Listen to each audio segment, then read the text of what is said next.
Welcome back दोस्तों। आज हम बात करने वाले हैं साल 2024 में आई एक शानदार मूवी जिसका नाम है the last stop in Yuma county. Film की शुरुआत होती है, हम देखते हैं यूमा काउंटी नाम की जगह जिम नाम का एक आदमी अपनी गाड़ी एक गैस स्टेशन पर रोकता है। गैस स्टेशन पर काम करने वाला एक आदमी जिम से पूछता है कि क्या आप यहाँ गैस भराने आए हैं। जिम उस शख्स से कहता है कि हाँ, मैं इसीलिए आया हूँ। तभी वह आदमी कहता है कि गैस नहीं है, मैं काफी देर से फ्यूल टैंकर का इंतजार कर रहा हूँ। यह सुनकर जिम थोड़ा परेशान होता है। वह पूछता है कि क्या यहाँ पर कोई करीब और स्टेशन है, तो वह काला आदमी उसे बताता है कि यहाँ से 100 मील के दायरे में कोई और स्टेशन नहीं है। जिम फैसला करता है कि वह कैफे में बैठकर फ्यूल टैंक का इंतजार करेगा। जिम गाड़ी पार्किंग में लगाकर अंदर बैठकर ही इंतजार करने लगता है। तभी एक पुलिस ऑफिसर अपनी बीवी शेल को कैफे में छोड़कर चला जाता है। जिम अब गाड़ी में बैठा रेडियो सुन रहा होता है कि खबर आती है कि 2 लुटेरे एरिजोना के वेस्टर्न बैंक से $7 लाख छीन कर ले गए हैं। पुलिस के मुताबिक लुटेरे एक हरे रंग की गाड़ी में हैं। गाड़ी की हालत कुछ खराब है। जिम रेडियो बंद करके गाड़ी से एक डिब्बा अपने साथ लेकर कैफे में चला जाता है। शेल उसे देखकर गुड मॉर्निंग कहती है और कॉफी के बारे में पूछती है। कॉफी पीते हुए जिम बताता है कि गैस स्टेशन पर फ्यूल खत्म है, इसीलिए उसे यहाँ इंतजार करना पड़ रहा है। वह यह भी कहता है कि कल उसकी बेटी का जन्मदिन है और वह उसके साथ वक्त गुजारना चाहता है। बातों के दौरान शेल उस डिब्बे के बारे में पूछती है। जिम बताता है कि उसमें चाकुओं का सेट है। शेल मजाक में कहती है कि क्या वह चाकू बेचता है। जिम हंसते हुए कहता है कि उसे खुद भी नहीं मालूम कि वह यह क्यों बेच रहा है। शेल कहती है कि फिलहाल उसे जरूरत नहीं है, तो जिम जवाब देता है कि कॉफी के बाद पूरा सेट दिखाएगा, शायद उसकी राय बदल जाए। इसके बाद शेल जिम के लिए अखबार और उसकी बेटी के लिए कुछ चीजें ले आती है। जिम अखबार पढ़ने लगता है। कुछ देर बाद एक और गाड़ी गैस स्टेशन पर आती है जिसमें 2 आदमी ब्यू और ट्रेविस बैठे होते हैं। ब्यू गाड़ी का हॉर्न बजाता है, फिर वर्नम आकर बताता है कि अभी पंप पर फ्यूल नहीं है और वह फ्यूल ट्रक का इंतजार कर रहा है जो किसी भी वक्त आ सकता है। अगर चाहें तो कैफे में इंतजार कर सकते हैं। ट्रेविस कहता है कि जरूरत नहीं, हम अगले गैस स्टेशन पर फ्यूल भर लेंगे। वर्नम बताता है कि अगला स्टेशन तकरीबन 100 मील दूर है। ये सुनकर ट्रेविस कहता है ठीक है, हम कुछ वक्त कैफे में ही इंतजार कर लेते हैं। ब्यू अपनी गाड़ी कैफे के सामने पार्क करता है और दोनों अंदर चले जाते हैं। दोनों शेल से कॉफी का ऑर्डर देते हैं। शेल ले आती है। ट्रेविस कहता है कि क्या आप एसी चला सकती हैं। शेल के जाने के बाद वह बोलता है कि एसी भी खराब हो गया, बस जल्दी फ्यूल ट्रक आ जाए ताकि हम जा सकें। ब्यू पूछता है कि अगर फ्यूल ट्रक न आए तो। ट्रेविस कहता है कि फिर हम किसी की गाड़ी ले लेंगे। ब्यू कहता है कि लगता है उसकी गाड़ी में भी फ्यूल नहीं, इसीलिए वह यहाँ बैठा है। उधर जिम कैफे में बैठा अखबार में क्रॉसवर्ड पजल हल कर रहा होता है कि अचानक उसे कुछ याद आता है। वह कैफे की खिड़की से बाहर देखता है और उसकी नजर बाहर खड़ी ब्यू और ट्रेविस की गाड़ी पर पड़ती है। उसी लम्हे शेल उसके पास आती है और जिम से कहती है कि तुमने कहा था कॉफी खत्म होने के बाद तुम मुझे अपने चाकू दिखाओगे। जिम कहता है हाँ बिल्कुल, यह लीजिए। जिम डिब्बा खोलता है और शार्लेट को दिखाना शुरू करता है। जिम चाकुओं के बारे में बताते हुए थोड़ा घबराया महसूस करता है तो शार्लेट पूछती है कि क्या तुम ठीक हो। जिम थोड़ा परेशान होकर कहता है हाँ, क्या तुमने आज सुबह होने वाली बैंक डकैती के बारे में सुना है? जिस गाड़ी के बारे में रेडियो पर बात हो रही थी वह तो बाहर खड़ी है। ये सुनकर शार्लेट कहती है कि मैं अपने पति को फोन करती हूँ। उधर ब्यू कैफे में बैठकर शार्लेट और जिम को बातें करते देख रहा होता है। फिर शार्लेट कॉफी का मग लेकर काउंटर पर जाती है और वहां जाकर कॉल करने लगती है। उधर वर्जीनिया नाम की एक औरत कॉल उठाती है। शार्लेट कहती है वर्जीनिया, मैं शार्लेट हूँ, क्या मैं चार्ली से बात कर सकती हूँ? वर्जीनिया शेरिफ ऑफिस में बैठे चार्ली को आवाज देती है। उधर ब्यू और ट्रेविस शार्लेट को फोन पर बात करते देखकर उसकी तरफ बढ़ते हैं। जिम ये सब कुछ वहीं बैठे देख रहा होता है। दूसरी तरफ चार्ली के फोन उठाने से पहले ही ब्यू अपनी बंदूक निकालकर शार्लेट से कहता है कि फोन रख दो। डर के मारे शार्लेट फोन रख देती है। चार्ली फोन उठाता है मगर दूसरी तरफ से कोई आवाज नहीं आती। वह सोचता है शायद शार्लेट ने एसी के लिए कॉल की होगी। उधर ब्यू शार्लेट से पूछता है कि किससे बात कर रही थी। शार्लेट डरते हुए कहती है कि मैं अपने पति को फोन कर रही थी। ब्यू शार्लेट के करीब आ जाता है और ट्रेविस जिम पर बंदूक तान देता है। फिर ब्यू पूछता है कि क्या तुम जानती हो हम कौन हैं? शार्लेट डरते हुए कहती है हाँ, तुम दोनों ने आज सुबह बैंक लूटा है। यह सुनते ही ब्यू गुस्से में आकर शार्लेट का गला दबाने लगता है। जिम उसे रोकने की कोशिश करता है। ब्यू शार्लेट को छोड़ देता है, फोन की तार काट देता है और बंदूक दिखाकर कहता है कि जाकर उस आदमी के पास बैठ जाओ। शार्लेट जाकर जिम की मेज पर बैठ जाती है।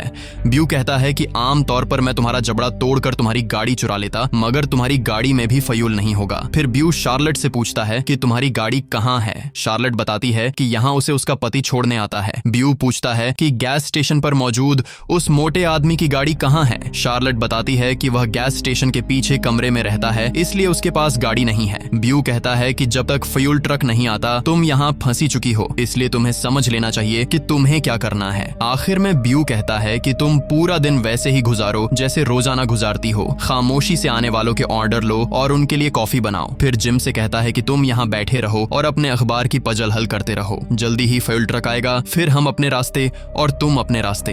कुछ देर बाद रॉबर्ट और आर्लीन नाम का एक बुजुर्ग जोड़ा कैफे में दाखिल होता है। शार्लेट उनसे पूछती है कि क्या आप भी फ्यूल ट्रक का इंतजार कर रहे हैं। रॉबर्ट कहता है हाँ, और दोनों एक मेज पर बैठ जाते हैं। अगले दृश्य में हम गेविन नाम के एक जूनियर पुलिस अफसर को अपनी गाड़ी में जाते हुए देखते हैं। इसी दौरान उसे वॉकी टॉकी पर शार्लेट के पति चार्ली का संदेश मिलता है। चार्ली कहता है कि उसे कॉफी चाहिए और शार्लेट को यह बता देना कि उसका फोन आया था, मगर उसने जल्दी में फोन रख दिया था। गेविन कहता है ठीक है, मैं उन्हें बता दूंगा। उधर ट्रेविस शार्लेट को बुलाकर टॉयलेट के बारे में पूछता है। शार्लेट बताती है कि टॉयलेट 10 बजे से 12 बजे तक खुला रहता है, के लिए गैस स्टेशन जाना होगा। यह सुनकर ब्यू ट्रेविस से कहता है कि तुम गैस स्टेशन जाओ और वहां जाकर देखो कि उस मोटे आदमी के पास गाड़ी है या नहीं और उसके घर में कौन कौन रहता है। फिर वह शार्लेट को धमकी देता है कि अगर तुमने झूठ बोला तो यह तुम्हारे लिए अच्छा नहीं होगा। इसके बाद ट्रेविस गैस स्टेशन के पीछे बने मोटल में जाता है जहां वर्नम रहता है। ट्रेविस वर्नम से पूछता है कि क्या मैं तुम्हारा टॉयलेट इस्तेमाल कर सकता हूं। वर्नम उसे रास्ता बता देता है। फिर ट्रेविस वर्नम से पूछता है कि कैफे की वेट्रेस ने कहा था कि तुम्हारे पास कोई गाड़ी नहीं है। वर्नम जवाब देता है हाँ, लेकिन तुम यह क्यों पूछ रहे हो। ट्रेविस कहता है बस यूं ही बातों बातों में पूछ लिया। अब अगले दृश्य में माइल्स नाम का एक लड़का निशानेबाजी की प्रैक्टिस कर रहा होता है। उसकी गर्लफ्रेंड सिबल आकर कहती है कि उसका निशाना बिल्कुल भी अच्छा नहीं है। माइल्स पूछता है कि क्या उसे लगता है कि जिन लोगों ने आज सुबह बैंक लूटा है उनके पास भी बंदूक होगी। सिबल हाँ में सिर हिलाती है। इसके बाद हम फिर चार्ली के जूनियर ऑफिसर गेविन को देखते हैं। गेविन कैफे पहुंचता है। पुलिस की वर्दी देखकर ब्यू अलर्ट हो जाता है, मगर फिर समझ जाता है कि गेविन शायद किसी काम से आया है। इसी दौरान शार्लेट आती है और गेविन उससे बात करने लगता है। शार्लेट चार्ली के बारे में पूछती है। गेविन बताता है कि चार्ली दफ्तर में है और उसने कॉफी मंगवाई है, इसीलिए मैं यहाँ आया हूँ। वह कहता है कि आपने उन्हें फोन किया था मगर बात नहीं हो सकी, क्या आपको उनसे कोई काम है। शार्लेट कहती है कि गैस स्टेशन पर अभी तक फ्यूल ट्रक नहीं आया, इसीलिए मैंने चार्ली को कॉल की थी। फिर गेविन शार्लेट से 3 कॉफी बनाने को कहता है और खुद रॉबर्ट से बात करने लगता है। उधर ब्यू यह सब कुछ गौर से देख रहा होता है। शार्लेट 3 कॉफी के कप तैयार करती है और मौका देखकर एक कप के ढक्कन पर हेल्प और उसके ऊपर चार्ली लिख देती है। कॉफी तैयार होने के बाद वह गेविन को बुलाती है। शार्लेट 3 कप देते हुए कहती है कि यह चार्ली के लिए खास कॉफी है। वह बताती है कि चार्ली को चीनी पसंद नहीं, इसीलिए उसके लिए अलग कॉफी बनाई है। गेविन कहता है हाँ, चार्ली को वाकई चीनी से नफरत है। उधर ट्रेविस टॉयलेट से बाहर निकलकर कैफे के सामने खड़ी पुलिस की गाड़ी देखता है और तुरंत अपनी बंदूक निकाल लेता है। वह झुककर कैफे के अंदर झांकने की कोशिश करता है। उसी वक्त गेविन बाहर निकलते हुए उससे टकरा जाता है। ट्रेविस चीख पड़ता है। गेविन माफी मांगता है और गिरे हुए कॉफी के कप को उठाने लगता है, लेकिन चार्ली के लिए लिखा हुआ हेल्प उसे दिखाई नहीं देता क्योंकि वह हिस्सा नीचे की तरफ होता है। गेविन दोबारा अंदर आता है और शार्लेट पूछती है क्या हुआ। गेविन कहता है बाहर निकलते वक्त एक आदमी मुझसे टकरा गया। शार्लेट कॉफी का कप उठाकर कूड़ेदान में फेंक देती है और गेविन से और कॉफी बनाने को कहती है। ब्यू शार्लेट को गौर से देख रहा होता है। डर के मारे शार्लेट इस बार ढक्कन पर कुछ नहीं लिख पाती। वह गेविन को कॉफी दे देती है और गेविन वहां से चला जाता है। ब्यू ट्रेविस से पूछता है क्या मोटल में कोई था। ट्रेविस कहता है नहीं, कोई नहीं था। उसी समय वर्नम कैफे में आता है और कहता है कि फ्यूल ट्रक देर से आ सकता है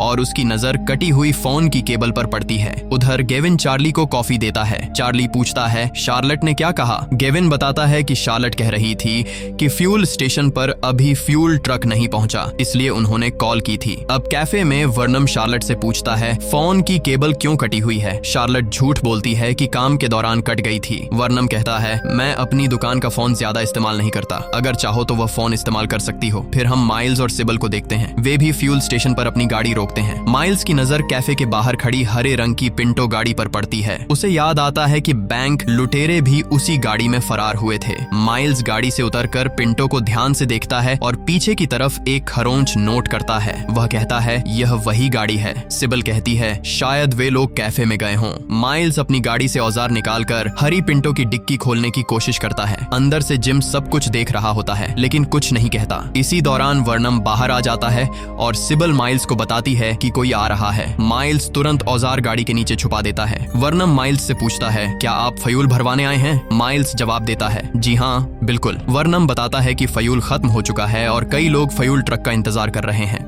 फिर माइल्स और सिबल कैफे में दाखिल होते हैं। अंदर सब लोग खामोशी से बैठे होते हैं और माइल्स को शक हो जाता है कि मेज पर बैठे वही दो आदमी लुटेरे हैं। इसी दौरान पीटर नाम का एक आदमी कैफे में आता है जिसे शार्लेट जानती है। वह कहता है कि आज कैफे काफी भरा हुआ है। शार्लेट बताती है कि आज फ्यूल ट्रक नहीं आया, इसलिए सब लोग यहाँ इंतजार कर रहे हैं। शार्लेट पीटर को पानी देती है और पीटर बिस्किट मांगता है। ब्यू पूछता है कि क्या तुम्हारी गाड़ी में फ्यूल है? पीटर हाँ कहता है। ब्यू भी बिस्किट का ऑर्डर देकर म्यूजिक चला देता है। फिर अचानक वह शार्लेट को पकड़ लेता है और बंदूक के जोर पर कहता है कि मुझे उस लंबे बालों वाले आदमी के ट्रक की चाबी चाहिए। पीटर कहता है कि पहले शार्लेट को छोड़ दो। उसी समय रॉबर्ट, पीटर और माइल्स तीनों अपनी अपनी बंदूकें निकाल लेते हैं। माइल्स कहता है कि उसे भी पैसों में हिस्सा चाहिए। ब्यू मान जाता है और ट्रेविस माइल्स से पीटर को मारने को कहता है। पीटर सबको शांति से जाने की सलाह देता है और गाड़ी की चाबी देने पर तैयार हो जाता है। माइल्स शर्त रखता है कि वह पहले चाबी लेकर बाहर जाएगा। अचानक शार्लेट छुपा हुआ चाकू निकालकर ब्यू पर वार करती है, लेकिन ब्यू उसे गोली मार देता है। इसके बाद फायरिंग शुरू हो जाती है। रॉबर्ट ब्यू को गोली मारता है, ट्रेविस रॉबर्ट और उसकी पत्नी को मार देता है और पीटर माइल्स को गोली मार देता है। जिम मेज के नीचे छुपा होने की वजह से बच जाता है। ब्यू जख्मी होता है जबकि ट्रेविस सुरक्षित रहता है। आखिर में ट्रेविस सिबल पर बंदूक तानकर उसे बाहर जाने को कहता है और वह गोलियों की आवाज सुनकर बाहर निकल जाती है। उसी पल बाहर से और गोलियां चलती हैं और ट्रेविस मारा जाता है। ये गोलियां वर्नम चलाता है। इसके बाद वर्नम अंदर आता है, लेकिन ब्यू उसे भी गोली मारकर मार देता है। सब कुछ शांत हो जाने के बाद सिबल बाहर आती है और चारों तरफ पड़ी लाशों को देखती है। वह पीटर की बंदूक उठा लेती है और मेज के नीचे छुपे जिम के पास जाकर कहती है, अपना चाकू नीचे रख दो, अब सारा पैसा मेरा है। जिम चाकू नीचे रख देता है और कहता है कि तुम पैसा रख सकती हो, लेकिन सिबल कहती है, मुझे तुम्हें भी मारना होगा वरना तुम पुलिस को सब बता दोगे। यह कहते ही सिबल जिम पर फायर करती है, लेकिन गोली चूक जाती है। जिम चाकू लेकर सिब्बल की तरफ दौड़ता है। चाकू उसके सीने में लग जाता है और वह मर जाती है। जिम रॉबर्ट की बंदूक उठाता है और जख्मी ब्यू को मारने जाता है, लेकिन देखता है कि ब्यू पहले ही मर चुका है। फिर जिम ट्रेविस का सिगरेट का पैकेट लेकर बाहर आता है और आसपास किसी को नहीं देखता। वह वर्नम के ऑफिस में जाकर पुलिस को कॉल करने लगता है, लेकिन फिर रुक जाता है और कॉल नहीं करता। जिम ब्यू की गाड़ी की चाबी लेकर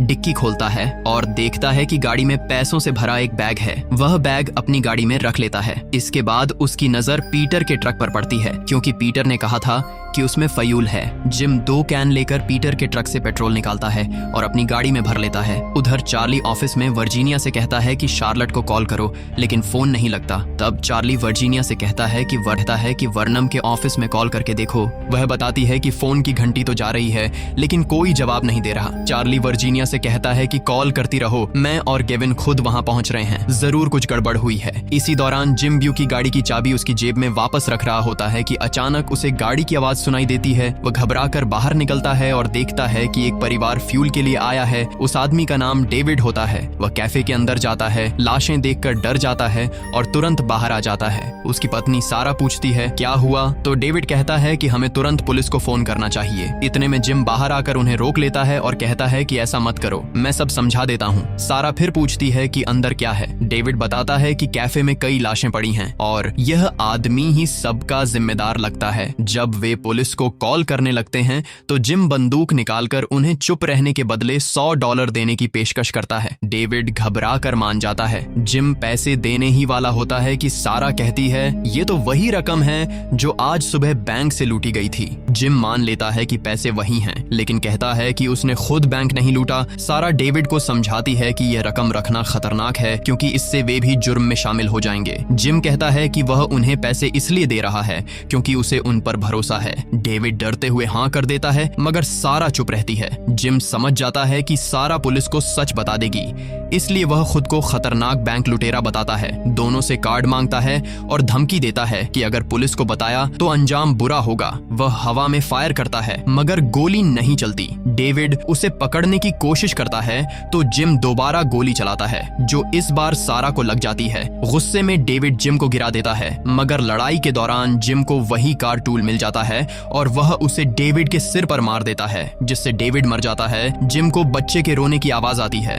मगर वह नजरअंदाज करके वहां से निकल जाता है। कुछ देर बाद चार्ली और गेविन कैफे पहुंचते हैं। चार्ली अंदर जाकर शार्लेट की लाश देखता है और टूट जाता है। वह गेविन से पूछता है कि क्या उसने यहाँ हरी पिंटो गाड़ी देखी थी। गेविन को पूरी तरह याद नहीं रहता। चार्ली बताता है कि यही गाड़ी बैंक डकैती में इस्तेमाल हुई थी। चार्ली गाड़ी खोलने की कोशिश करता है मगर नाकाम रहता है। इसी दौरान उसे जमीन पर गिरा हुआ पेट्रोल दिखता है, जिससे वह समझ जाता है कि कोई तीसरा आदमी पैसे लेकर भाग चुका है। गेविन भी बताता है कि उसने पहले यहाँ एक पीली गाड़ी खड़ी देखी थी। यूं चार्ली गेविन से कहता है कि वह बच्चे के साथ रहे और बैकअप बुलाए, जबकि वह खुद जिम के पीछे निकल जाता है। इधर जिम की गाड़ी का पेट्रोल खत्म हो जाता है। उसे पता चलता है कि लड़ाई के दौरान गोली टैंक में लग गई थी और पेट्रोल बह रहा है। वह पैसों से भरा बैग उठाकर पैदल चलने लगता है। रास्ते में उसे वहीं उलटा हुआ फ्यूल ट्रक दिखता है जो स्टेशन तक नहीं पहुंच सका था। ट्रक के पास जाकर वह देखता है कि ड्राइवर मर चुका है और पेट्रोल बह रहा है। पुलिस सायरन की आवाज सुनकर जिम ट्रक पर चढ़कर छिप जाता है। उसी समय चार्ली वहां पहुंचता है। वह जिम की खाली गाड़ी देखता है और अंदर से चाकुओं का एक बॉक्स पाता है। फिर उसकी नजर ट्रक के ऊपर छिपे जिम पर पड़ जाती है। चार्ली उसे बाहर आने को कहता है, लेकिन जिम इनकार कर देता है और दावा करता है कि कैफे में फायरिंग बैंक लुटेरों और दूसरे हथियारबंद लोगों के बीच हुई थी और वह सिर्फ इत्तेफाक से बच गया।